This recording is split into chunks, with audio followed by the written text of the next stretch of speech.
প্রিয় বন্ধুরা, এখন সকাল 10টা 10:30 বাজতে চলছে। এই মুহূর্তে টাইম হলো 10টা 30 31 মিনিট। তো ঢাকা সিটিতে আসলে গ্যাসের খুবই সমস্যা, আপনারা জানেন। এখানে গ্যাসের চাপ খুবই কম থাকায় আমাদের রান্না বান্না করা থেকে শুরু করে সব কিছুতে আমরা খুব প্রবলেম সাফার করি। তো দেখতে পাচ্ছেন গ্যাসের স্পিড অত্যন্ত কম। তো আমরা এই কারণে একটা এক্সট্রা গ্যাস স্পিড বুস্টার আমরা এখানে ইউজ করছি, যেখানে আপনারা দেখতে পাচ্ছেন এটা আমার এই মুহূর্তে অফ আছে। এখানে লাইনটা খুবই ইজি, এখানে দেখতে পাচ্ছেন। তো এই মেশিনটা লাগানোর কারণে এখন আপনারা দেখতে পারবেন যে আমার এখান থেকে গ্যাসটা কিভাবে ফ্লো করে। প্রচুর গ্যাস ফ্লো করে, এটা মুভ করলে পরে প্রচুর গ্যাস ফ্লো করে।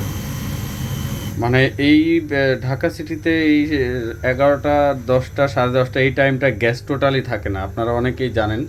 তো দেখেন, আমি এখন এই মেশিনটা লাগানোর পরে আমার গ্যাসের যে পরিমাণ ফ্লো, আমার এখানে দুইটা চুলা আমি দুইটা চালাইলে একই রকম গ্যাস স্পিড থাকবে। যেহেতু ওটার চাবিটার প্রবলেম আছে, এই কারণে আমি দেখাতে পারতেছি না। জাস্ট আপনাদের আমি দেখাচ্ছি এটা দিয়েই যে কী পরিমাণ স্পিড আমার এই গ্যাসের থেকে এটা এটা কাজ করতেছে। তো আমি এখন এটার কানেকশন ডায়াগ্রামটা আপনাদের জাস্ট একটু দেখাবো।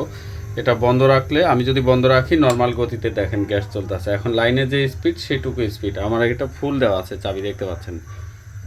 তো এটার ইউজার ফাংশনটা আমি আপনাদেরকে জাস্ট দেখাচ্ছি। এই যে আমার এখানে বিদ্যুতের লাইন আছে, এর সাথে আমি এটা প্লাগ ইন করে নিছি। আর এপাশে আমার এখানে এখানে ইনপুটের লাইনটা আমি নিছি। গ্যাসের যে মেইন ইনপুট লাইনটা আসছে, সেই ইনপুটের লাইনটা আমি এখান থেকে নিছি। এই যে দেখতে পাচ্ছেন, এটা আমার ইনপুটের লাইন।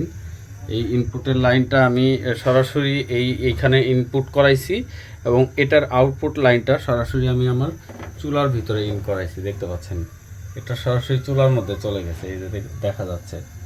তো এটা জাস্ট লাইনটা এরকম। আমি এখানে 6 ফিট কেবল 3 ফিট 3 ফিট করে কানেকশন করছি। তবে এটা আমি এখনও ড্রেসিং করি নাই। আমাদের ড্রেসিং করাটা খুব সতর্কতার সাথে করতে হবে, যাতে চুলোর কোনো তাপ এখানে না লাগে। এই ব্যাপারে আমাদের সবাইকে সচেতন থাকতে হবে, কারণ এই পাইপে কোনো রকম লিকেজ বা কোনো কিছু হইলে এখানে দুর্ঘটনা হওয়ার সম্ভাবনা আছে। যদিও আমার এখানে চাবি এখন রান আছে, যদি আমি এটা ক্লোজ করে দিই, এই দিক ঘুরাই দিই, তাহলে আমার গ্যাস লাইনটা বন্ধ হবে। আর এটা গ্যাস লাইন করার প্রসেসটাও খুব ইজি। এখানে একটা ক্লিপ লাগাই নিতে হয়। ক্লিপ লাগাই নিয়ে ইনপুট লাইনটা সরাসরি এই এয়ার পাম্প বা গ্যাস পাম্পে চলে গেছে এখানে ইনপুটে, আর আউটপুটটা সরাসরি এখানে চলে আসছে।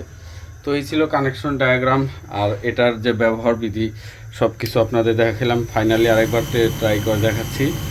প্রচুর গ্যাস পাবেন, এটা আমাদের স্টকে অ্যাভেলেবেল আছে, আপনাদের লাগিয়ে নিতে পারবেন। অসংখ্য ধন্যবাদ আপনাদের। আসসালামু আলাইকুম।